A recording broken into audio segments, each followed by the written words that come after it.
All right. Okay, the date, December 13th, 1925.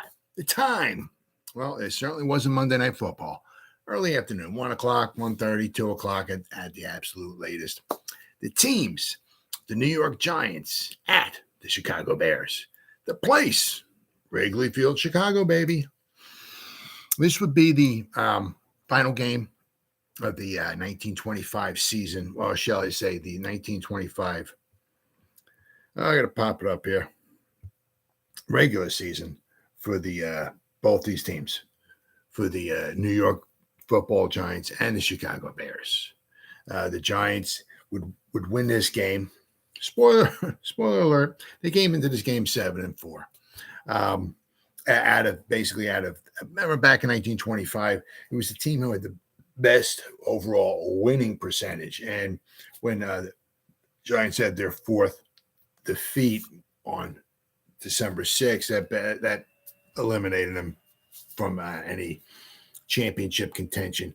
And the Bears had lost. This would be the Bears losing this particular game here would actually wind up with 5 losses. I tell you what, the Bears played a lot of games. Now we're going to go over this more in depth and detail, but not only they were 9-5-3, so they played 17 regular season games, but they had a bunch of ton of exhibition games because of Red Grange. The Giants would also, after this game, they had played a couple of exhibition games after this, as well. The Chicago Bears, after the season was over, they played. The Giants did. The Giants, after this game here, looks like they played. I mean, they could have played some. Actually, not exactly sure. What I'm seeing here is they might have played some games in California after the New Year. They also played 3 games in January in Florida, the warm weather stadiums, right? They played 2 games against the Coral Gable Collegians, and they also played 1 game against the Jacksonville All-Stars. All these games were in Florida, where the warm weather was. And so the Giants would have some exhibition games after this game. The Bears would also have some after this as well, too. But this was for the final game of the season for the Giants. The Giants would finish 8-4. They came into this game 7-4. They would win this game. They're 8-4. The Bears would lose, and they would finish 9-5-3. 17-game schedule. And I'm going to go over more in depth and detail. They played 7 games in 9 days. It was absolutely freaking crazy. You think, the Giants playing Sunday and then they got to turn around and play Thursday. Oh my God. Oh, that's how they're going to do it. These guys here played, 7 games in 9 days. And a lot of the guys played offense and defense. A lot of these guys didn't come off the field. They came off the field, they were seriously injured. And they're seriously injured. They were not going back in the game. So, imagine that nowadays or imagine that nowadays the NFL scheduling the New York Giants or Chicago Bears, any other team. Yeah. The New York Giants, you're going to play 7 games in 9 days. You don't like it? Oh, well, right? Could you imagine what would happen? Well, that's what happened back here. Basically it was, a lot of it was just to make money, especially these exhibition games, just to make money. Let's see. This game obviously was played in Wrigley Field. Now the Bears started off in 1920. They were an original team of the NFL, or the APFA, as it was called, in 1920 and 1921. It was called the APFA. In 1922, it became the NFL. And in 1922, the Chicago Bears became the Chicago Bears. 1920, they were called the Decatur Staleys. 1921, they moved to Chicago. They became the Chicago Staleys. 1922, they became the Chicago Bears. 1920, the reason why they were the team was owned, the Staleys, owned by A.E. Staley Manufacturing Company, and their field was called Staley Field in Decatur, Illinois, which is it looks like it's an hour, maybe 100 miles or so. Please forgive me, I don't know, but it's like directly south of Chicago. Chicago's like right at the base of Lake Michigan, right on the water there. Well, Decatur is about an hour, could be an hour and a half, south of Chicago. Could be 100 miles. So in 1921, they moved to Chicago and became the Chicago Staleys. And I said in 1922, they became the Chicago Bears. But the reason why they moved to Chicago was because in 1920, being the Decatur Staleys, they played at Staley Field. Staley Field in Decatur, Illinois, United States. I'm reading this out of Wikipedia, so please forgive me. Was the home of the Decatur Staleys Club of the American Professional Football Association, the APFA. 1920, 1921. It was the APFA, the American Professional Football Association. 1922, it became the NFL. In 1920, they were coached and managed by the young George Halas, who also played for the team. This guy, George Halas, let me tell you what, he coached 4 different times for this team. He coached 4 different 10-year sections. He coached 40 years for the Bears. 4 different times. He coached 10 years at a time. The man was absolutely, we were so lucky that, he was one of the founding fathers of the National Football League, or whatever, the football and all that. I mean, the guy did everything. Absolutely amazing. And as I said, he also played football for the team too. But the team was owned by A.E. Staley Manufacturing Company, or the guy's name was A.E. Staley. It was the A.E. Staley Manufacturing Company, for which Staley Field was the company athletic field. Staley Field was also used by the company baseball team during the summer months, and Halas also played on that team as well. I mean, Halas was,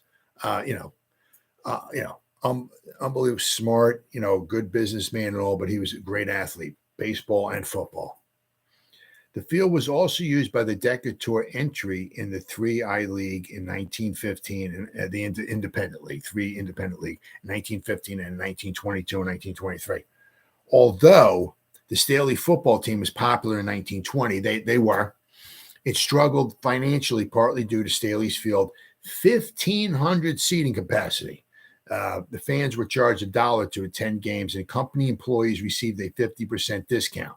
So basically, if their company employees went to the game, they only paid 50 cents. So if they had 1,500 fans there. Also, there was another 1,000 people who could, I believe, a standing room only or whatever it was. So they could get up to 2,500 people there. But, I mean, you can see if only 2,500 people there, they might make $1,500, maybe $2,000 or so. And that was not enough. That was not enough. Wasn't even close back then. So they needed to move, right? Let's see. The employees received a 50% discount, which was not economically feasible for the Staleys, and prompted Halas to move games to the Cubs Park, which is now Wrigley Field in Chicago. The Staley company sold the team to Halas and his partners, who transferred the team to the Cubs Park in Wrigley Field in 1921. But as part of the deal, they operated under the word Staley for one more season. So therefore, they were the Chicago Staleys in 1921. That's the deal that they signed. They produced to win the APFA championship in 1921, although, there's a big controversy over that. They kind of seem, when I'm reading in Wikipedia, they kind of screwed Buffalo All-Americans over. And in order to win the APFA championship. So there's a lot of controversy there. There's controversy to 1921. There's controversy to 1925. There's controversy in the 1932. A lot of controversy back then as far as who might have won the championship and all that. But 1921, From what I'm reading, the Chicago Staleys, soon to be the Chicago Bears, kind of screwed over the Buffalo All-Americans to win the title. But that's another story for another day. Anyway, so as part of the deal in 1921, the Chicago, they would still operate under the name Staley for one more season. They proceeded to win the APFA championships that season. For 1922, they renamed themselves the Chicago Bears in order to associate themselves with their landlords. Now, they became the Bears because they played in Wrigley Field under the Chicago Cubs baseball team. And from what I was reading, it's kind of like football players are big, more masculine, and all of that than baseball players are. So, a Cub, right, is a little bear, right? So the football team is more big and masculine, so to speak, than the baseball players. So a grown-up Cub is a bear. So that's why they became the Chicago Bears. And then you had the Chicago Cubs. So you had basically two different Bears playing at Wrigley Field. So that's where that's when the Chicago Bears wanted moving, because the field they played on in 1920 only could hold 2,500 people. I mean, basically it was a field, and it was an athletic field. That's all it was. It wasn't the stadium. So they had to move to in 1921 to Wrigley Field. The Chicago Bears of the National Football League played at Wrigley Field from 1921 to 1970 before relocating to Soldier Field in 1971. The team had transferred from Decatur and retained the name Staley's for the 1921 season. They renamed themselves the Bears in order to identify with the baseball team, then a common practice in the NFL. And again, I mean, in the NFL, I mean, we had the Brooklyn Dodgers baseball team, the football team. We had the New York Giants baseball team, football team.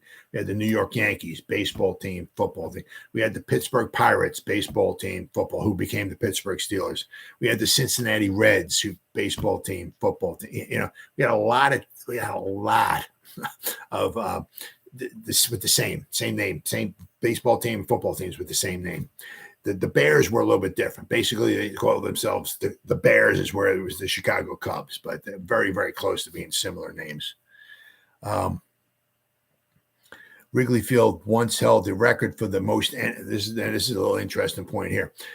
Wrigley Field once held the record for the most NFL games played in a single stadium, with 365 regular season games, which the record was surpassed in 2003 by Giant Stadium in New Jersey, thanks to the dual occupancy of the New York Giants and the New York Jets. Now, once the Jets came there was at least 16 games played there every year, not including if there might have been a playoff.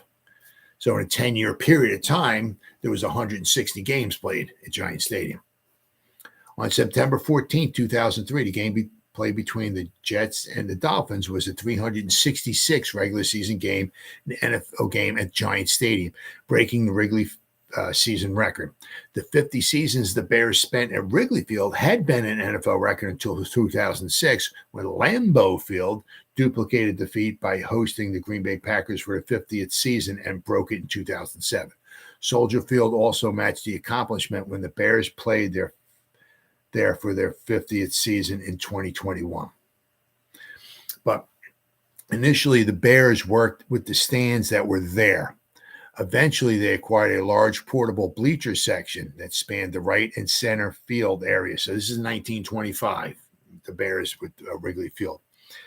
And let's see, the bleacher section that spanned the right and center field areas and covered most of the existing bleacher seating and part of the right field corner seating. The east stand raised Wrigley Field's capacity to about 47,000, or a net gain of perhaps about 9,000, because back then there was only 38,000 people that could fit in Wrigley Field.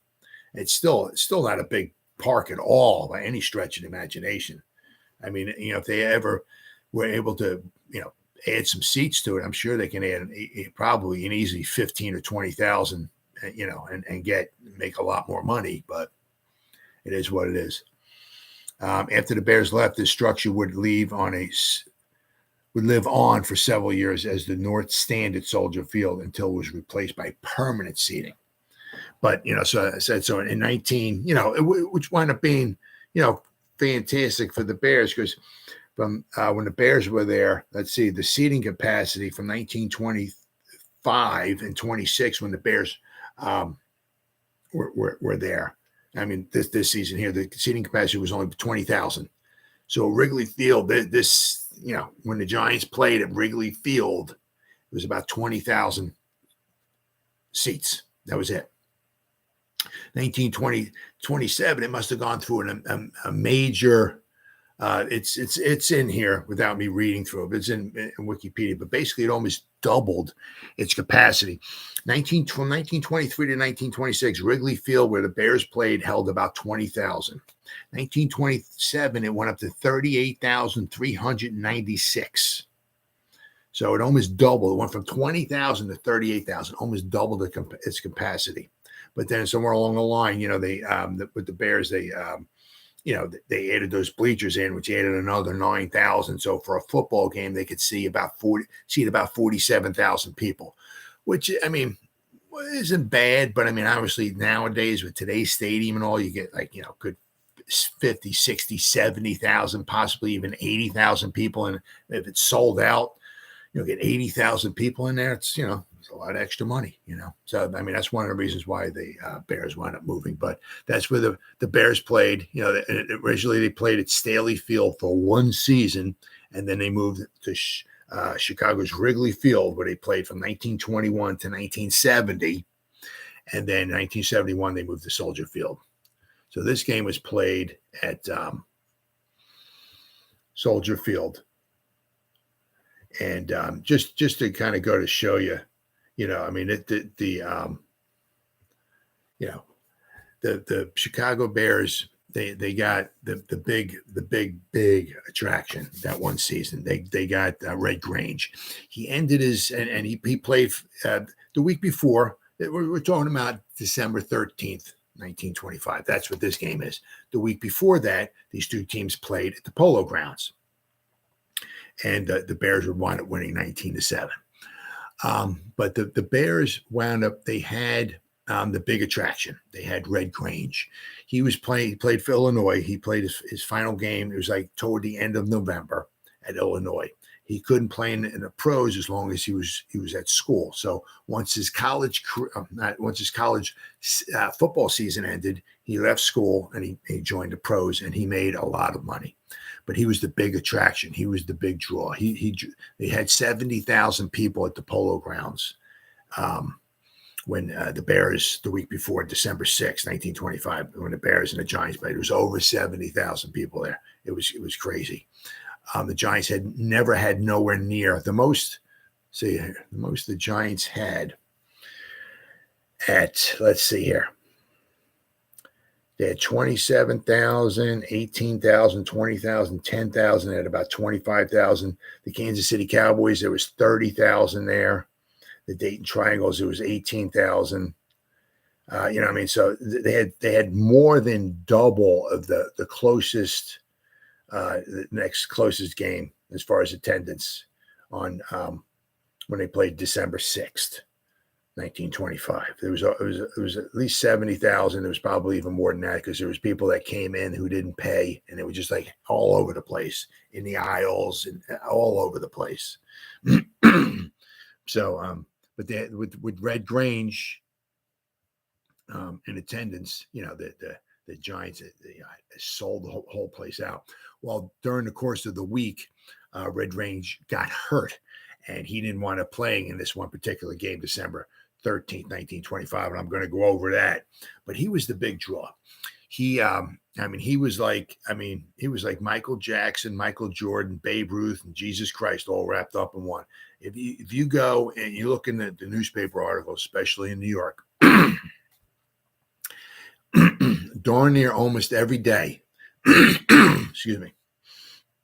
I mean, he played in Illinois. He's playing in Chicago, right? And he's a Chicago Bears. Or darn near almost every day there was an article in the sports section about Red Grange. I mean, that's like, like today, right? That would be like basically in, the New York Times and the New York Daily News today, nowadays, every day in the sports section, they're having articles about the Chicago Blackhawks or something like, I mean, it's like, why we got these articles, big articles about the Chicago Black, who cares? You know what I mean? That's it. We're New York, you know what I mean? Every day, almost every day. It said exactly what he was doing and what he did, what he did. It was absolutely amazing. He was a huge, huge draw.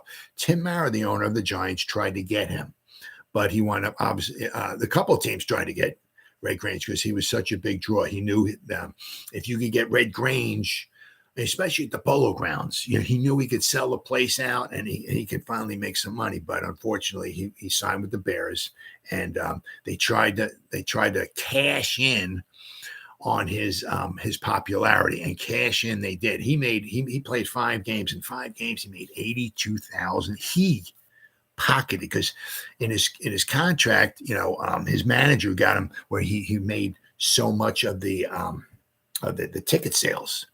He made, I don't know if it was, I forgot exactly what it was. It was half the money or whatever it was, but he made $82,000 within a stretch of 5 games. And the games were played almost one right after the other. I'm going to go over more in depth and detail. But I mean, they played a lot of games, and he got injured and it wore him down. And in this one particular game here, December 13th, he didn't wind up playing, and the Giants wound up winning. But he was a huge draw. Whatever team got him, we're gonna cash in, and the Chicago Bears cashed in. So, but let's see here. They said the Chicago Bears. All right.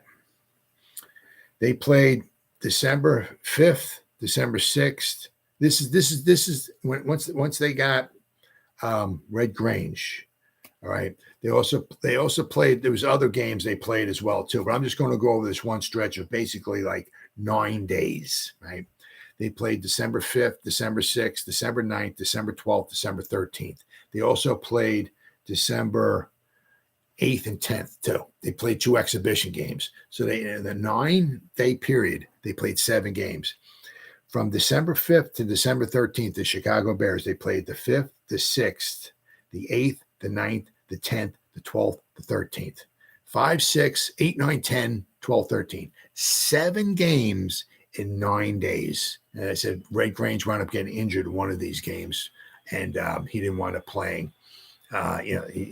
Last couple of games. He didn't play against the Detroit Panthers on December 12th. He didn't play against the New York Giants on December 13th either. But they played December 5th. They played December 6th. They played December 8th, December 9th, December 10th. They played 3 games in 3 days. Then they finished their season off by playing December 12th and December 13th. 7 games in 9 days. Absolutely unbelievable. And it was a shame because people paid to come to see Red Grange play, and he, they're playing 7 games in 9 days, and he's out there playing and getting beat up. And I think there was a lot of animosity out there because he was making so much money. I think some of these guys wanted to go out there and really, sock it to him, and he got beat up, and the fans started booing him because he wouldn't play, or he was injured and he didn't perform well. Or a couple of games, as I said, toward the end here, he missed the December 12th game against the Detroit Panthers and the December 13th game. So he was kind of getting like booed, and people got their money refunded because they wanted to pay to see Red Grange play, and he didn't play. But the people, it's just such a shame because he was out there playing every day, and he got beat up, and the people didn't seem to understand that you get beat up and you can't perform well when you play every day. But, unfortunately, they paid to see him play, and they thought every time he was going to be out there, he was going to do magical things, but they didn't realize he was getting beat up, right? They don't quite seem to understand that. So they played, I said the Bears played Saturday, December 5th against the Frankfurt Yellow Jackets. Then the Bears played Sunday, December 6th against the Giants. So then they played December 8th. So they played 5, 6. They had off on Monday. They played Tuesday.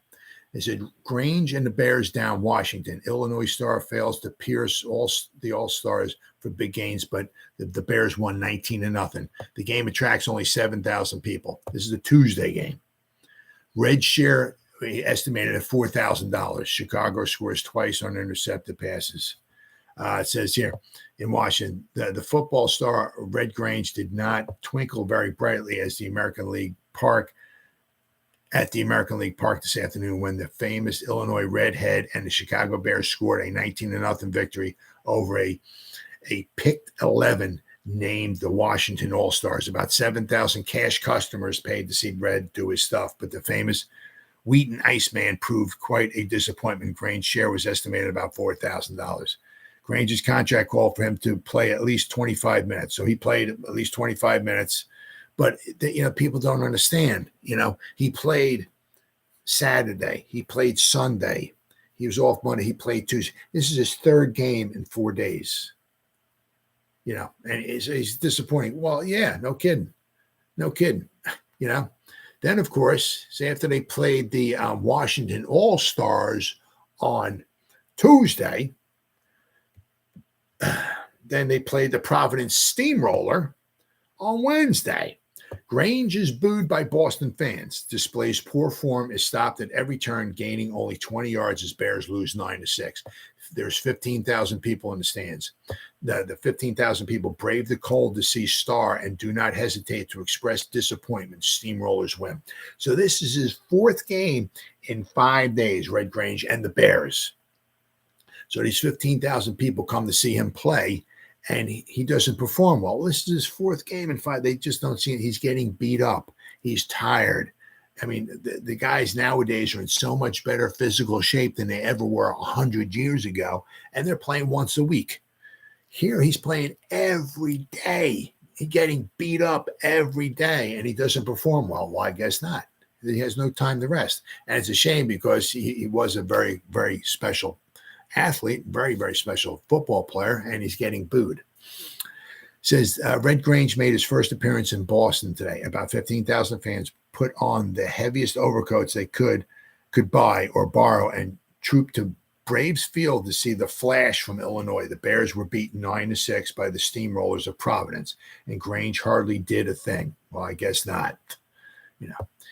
Red Grange gained perhaps 20 yards, including his run backs of kicks and scrimmage rushing. So he didn't run back much of anything because he's beat up. He made a forward pass or two and several tackles, but he was completely out of sight after the first 15 minutes of play. As the game wore along and Grange could produce nothing sensational, the fans in the stands began to get after him. They booed the Western Star and treated him lightly. They cheered wildly when he made a tackle, and there was forced enthusiasm once when he went off the playing field to gather in a ball that had been kicked outside. Boston's first experience at professional football was something of the Chicagoans were almost completely outclassed by the Providence opponents. They were bigger than the Rollers and made several fine goal line stands to prevent a larger score.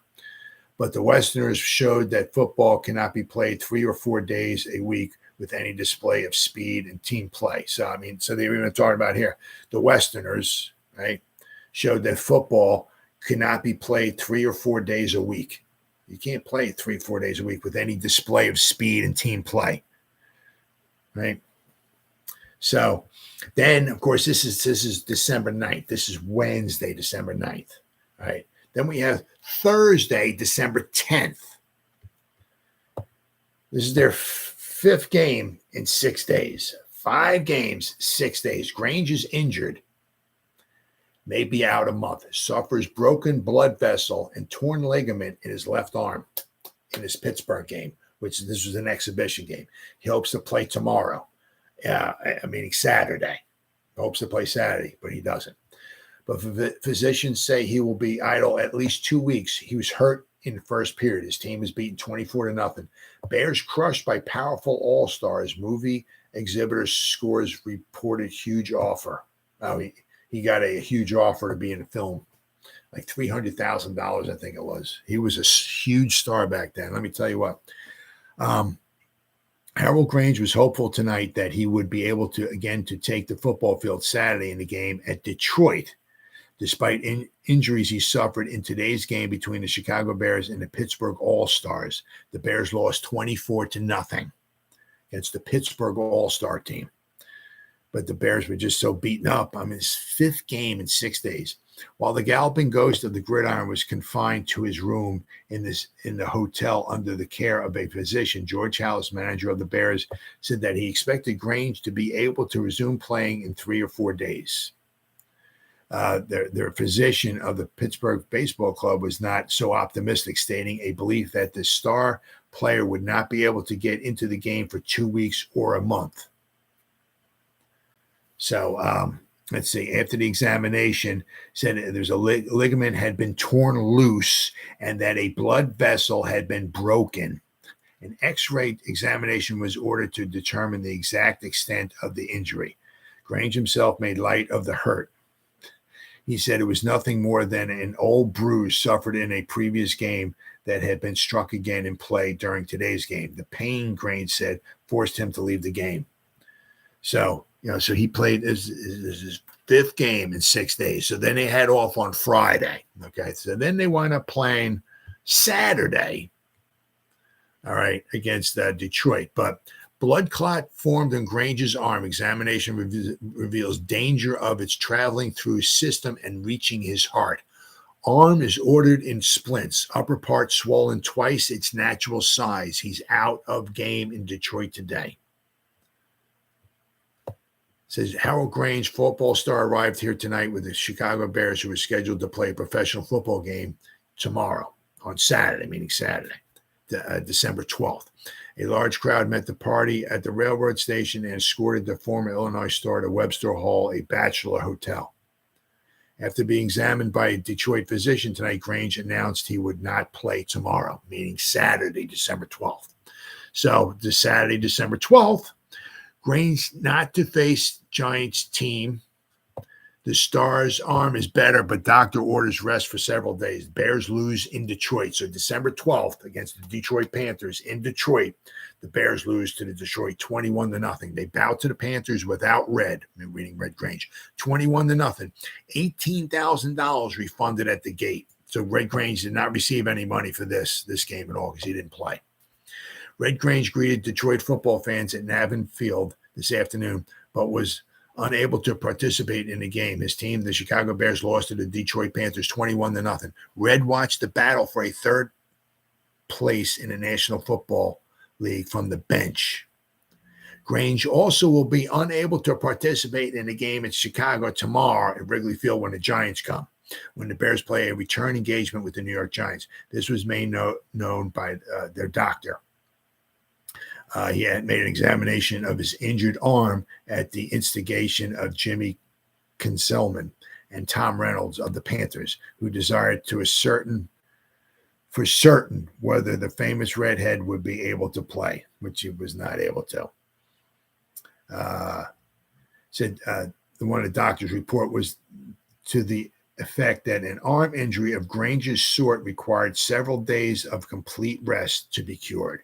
So, he had a blood clot, and it's one of the problems. If the blood clot winds up, going to your heart, you could be talking death, stroke, heart attack, So, but as I said, he played day after day after day, and and it was, it was tough. It was really, really tough. It wore on him. All right, so the Giants wind up going to Wrigley Field. I said nothing. Both teams was basically nothing more than just pride to play for. And the Giants would prevail 9-0. McBride kicks field goal, paves way for a touchdown. New York wins 9-0. Game attracts only 15,000 people. Now, thousands troop to the park for a refund on news that the star would not play, and he gets a police escort. So, the people paid to see Red Grange. If he's not there, it's, they go back demanding their money back. The only reason why I bought this ticket, it might have been $1, might have been $2, whatever it was. But back then, $2 was a lot of money back then. So I'm not seeing these Giants and the Bears play. I could care less. I paid this money. I got this ticket, bought this ticket so I could see Red Grange. So when they heard Red Grange was not playing, it had Red Grange played, I'm sure the place would have been packed. But all right, so on Sunday, December 13th, Chicago travel-stained Bears without Red Grange were ground down to defeat again today. Well, so, I mean, so you look at it, you figure, I mean, they lost these two games Saturday and Sunday. They lost 21-0 and 9-0. I mean, they were just beat down 7 games in 9 days. I mean, it's just absolutely crazy. Beat down to defeat again today when they tackled the fresh and well-pointed New York Giants. Yeah, because the Giants hadn't played since a week. They had a week. They were fresh. It was the 5th game the Hallis Tournament outfit has reeled off since it trimmed the New Yorkers 1 week ago in Gotham. And lame and leg-weary, the players yielded to defeat 9-0 after a game battle against the powerful New York attack. The Eastern 11 was the aggressor throughout, with the exception of the start of the second half when the Bears flashed a brilliant air attack and threatened to score. 3 beautiful passes permitted them to take the ball from their own 20-yard line to the Giants' 22-yard line, and there the attack faded and died and never could be revived. Early in the first period, New York tallied 3 points when Jack McBride, former Syracuse star, made a field goal from placement from the 40-yard line. Very impressive. After the 3 points were made, they were held scoreless until about the middle of the final quarter when the same McBride intercepted a forward pass in Chicago territory and dashed to the Bears' 14-yard line before he was stopped. Then they're back white. From the 14-yard marker, the ball was rushed over for a touchdown. McBride and Phil White, former Oklahoma luminary, doing the plunging until the latter went over. McBride missed the attempt at goal. Something like 15,000 attended the contest, regardless of the published announcement that the famous Red would not take part. Many thousands more went out to the park with tickets for the show, but instead of going in, they exercised their privilege of having their money refunded at the box office and returned home.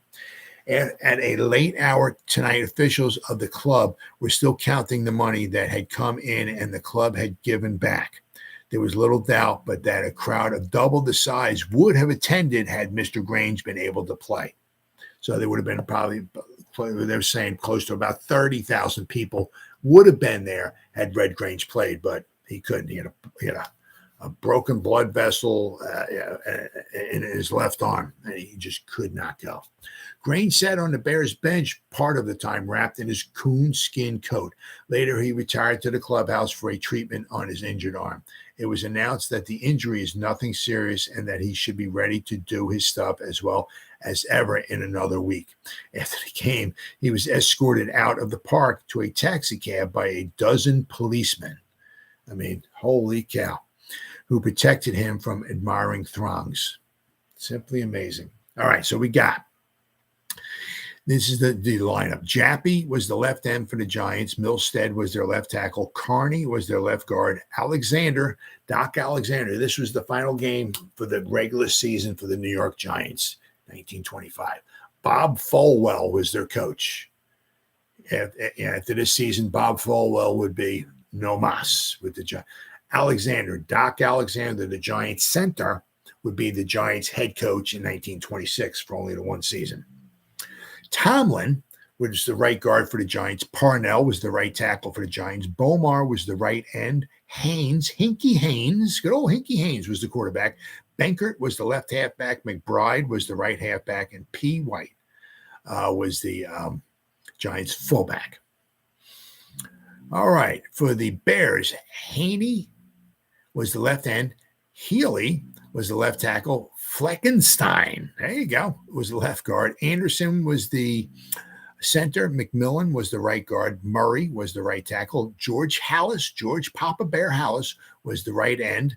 Sterneman was the quarterback. Bryan was the left halfback. Walquist was the right halfback. And Knopp, there you go, was the fullback. Now, interestingly enough, what do we got? 1, 2, 3, 5 of the, is that 5 or maybe that's might be 6? Looks like 6 of the players 6 of their starting 11 came from Illinois, University of Illinois. And you can look at it too. Is that like Drake Grange from Illinois as well? So basically almost half the team of the Chicago Bears from 1925 came from Illinois University. Substitutions, let's see here. What do we got here? The Bears had 1, 2, 3, 4, 5, 6, 7. They had 7. It looks like the Giants didn't substitute anybody, unless they just missed it. But all I see here is seven substitutes. And the Giants didn't have any. So the Bears look like they used 7 substitutes, which is about normal for a game. All right, and we got, let's see here. Bears without Grange lose to New York Grid Giants.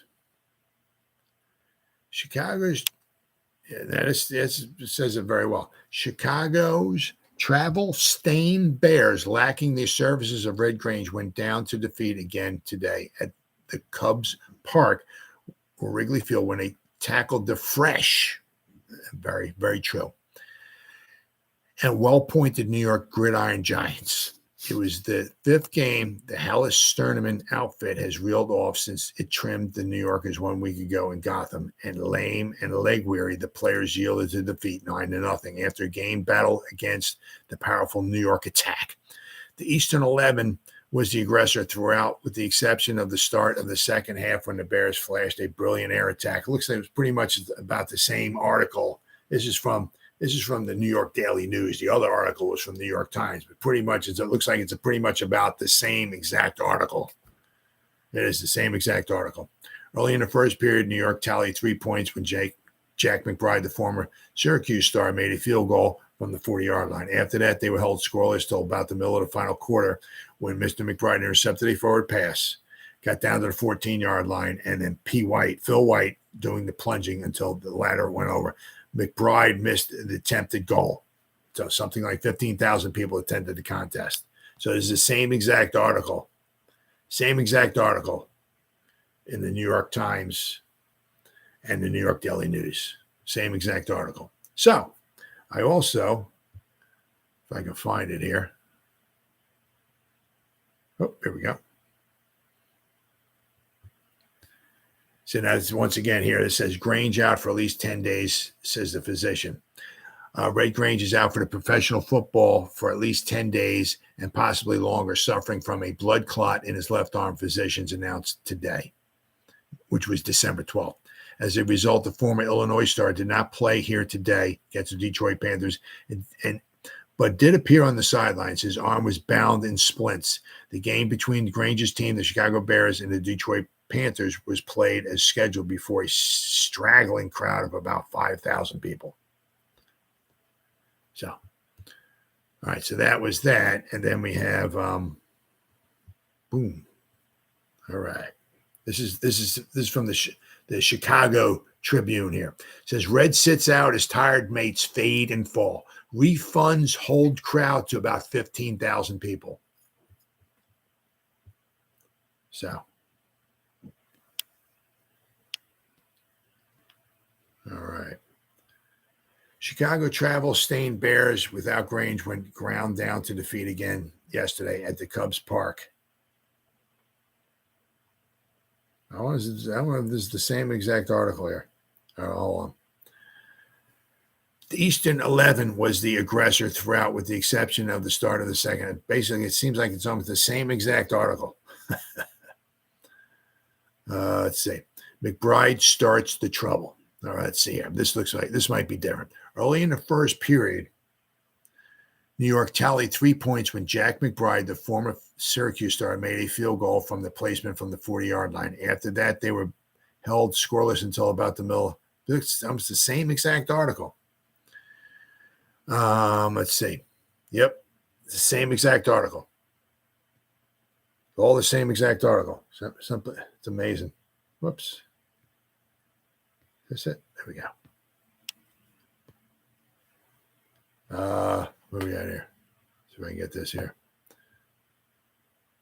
Something like 15,000 folks attended the contest, regardless of the published announcement that the famous Red would not take part. Many thousands more went out to the park with tickets for the show, but instead of going to, they exercised their privilege of having their money refunded at the box office and then went home. When the contest was over, the weary Bears dragged themselves off the field as if they wished to go to bed for the rest of the season. I don't blame them. This is their seventh game in 9 days. There were lame ankles, bruised muscles, and broken toes on the squad. Undoubtedly, they are about convinced that they must be a Superman to play football 5 times in a week. Well, they played 5 times in a week. They played Tuesday, Wednesday, Thursday, Saturday, Sunday, but they also played Saturday, Sunday the week before that. So they played in 9 days. They played 7 games. They had 2 days off. They had off Monday and they had off Friday. But once again, we're going back 100 years ago, almost darn near 100 years ago. There were indications that the whole outfit is almost cured of its money mad alignment. They are all fed up on football, but they deserve a full-size share of the praise for their gameness. Oh, absolutely. The guys easily, should have been given extra money. It's ridiculous, absolutely ridiculous. Police protect Mr. Red Grange. Mr. Grange sat on the Bears bench part of the time, wrapped in his coonskin coat. Later, he retired to the clubhouse for a treatment for his wounded wing. It was announced that the injury is nothing serious and that he should be ready to play in another week. Even now, he has discarded the sling in which he carried his arm since the injury in the Pittsburgh game. After the game was over, Mr. Red was escorted out of the park and to a taxicab by a dozen policemen who protected him from an admiring throng. Whether the result of the contest would have been different had he been in there is doubtful. The New York followers were strong on defense and had a rushing attack that was superb. Hinkie Haynes, former Penn State star who tried to play baseball for the Yanks, was an outstanding star. So was Benkert, the midget quarterback, they call him, who once was with Rutgers. He dodged through holes and avoided tacklers with uncanny dexterity. The New York line was like a wall of brick. Sunday's tilt doubtful. There is a possibility that yesterday's combat will be the last of the season, though it has been planned that the Bears will take on some rival in another contest next Sunday as a wind-up. So next Sunday.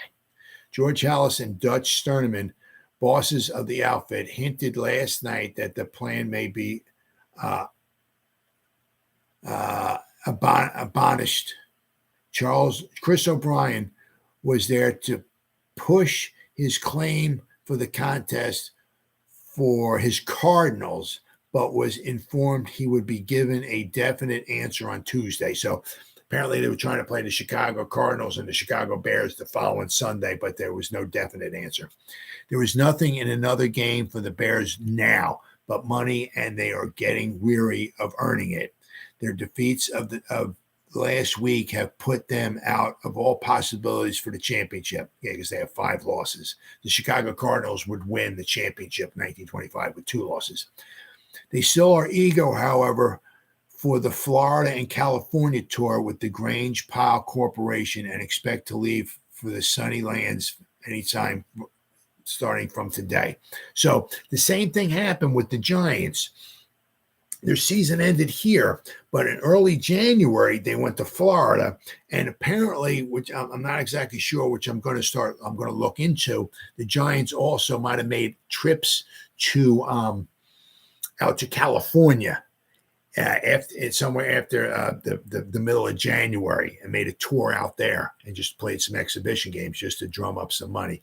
And apparently, from what I saw, that the Giants would, if they went out to play in California, some exhibition games just to try to drum up some money, Ernie Nevers would have been their coach. So I'm going to look for articles if I can find any articles, see if the Giants played any games out in California. But I do know for a fact that they played 3 games in the beginning of January down in Florida. And I'm going to try to find some information on that and do some, do a video 2 or so on those, whatever I can find out. If I can find something out, I'll certainly do a video on it. But this was the final game of the season for the New York Giants, the regular season, and as it was for the Bears. The Bears would finish at 9-5-3.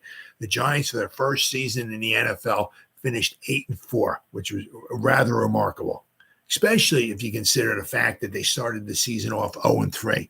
They lost to the Providence Steamroller, and then they lost 2 games to the Frankfurt Yellow Jackets, and they started off 0-3. Then they would win 7 games in a row, and they would go from 0-3 to 7-3. Then they would lose December 6th, 1925, to the Bears at the Polo Grounds. That was a game in which Red Grange played, and they would lose 19-7. Red Grange would score the final. He would pick off a pass and run it back 35 yards for a touchdown. It was 12-7 at the time. He picked the pass off and basically sealed the deal. It was in the 4th quarter. So he scored the final touchdown in the game the week prior. Red Grange did. And the place went crazy. Absolutely bonkers. So the Giants lost that game. So that snapped their 7-game winning streak. So they went from 7-3 to 7-4. And then they went on the road and they played this final game here, December 13th, 1925, against the Chicago Bears at Wrigley Field. But as I was reading, I mean, the Bears were just tired. 7 games. It doesn't matter if they're exhibition games or what. 7 games in 9 days. Just absolutely ridiculously crazy. They would never do anything remotely close to that nowadays. It's just simply crazy. And let's not also forget the very few substitutions, right? And let's not forget these guys played offense and defense for almost 60 minutes. A lot of them. I mean, there was a little substituting here and there, but when you substituted, you couldn't go back until the next quarter. So, what I mean? So if you got substituted, right? Guy came in halfway through the first quarter, substituted, say Jones came in for Smith. Well, Smith goes out. Jones comes in halfway through the first quarter. Well, he's got to stay until the second quarter. So he's got to, he can't play like 3-4 minutes. I need a breather, coach. Nope. These guys played like to the next quarter, and a lot of them played 60 minutes. Every offense, defense, special teams, field goals, kickoff, whatever. They were out there, and a lot of these guys, I said, made basically like $50, maybe to $100 a game. Not all of them. Some of the stars made a little bit more, but maybe $100 a game, $50 to $100 a game, and they played 60 minutes. And a lot of these Bears played 7 games in 9 days. Absolutely freaking crazy. So that wraps up the New York Giants official season. As I said, I'll try to find some more stuff about their exhibition games, which they started playing in January. If I can find stuff about that, I'll certainly do some videos. So that wraps up. That's what happened on this date, December 13th, 1925, in New York football Giants history. See you next time.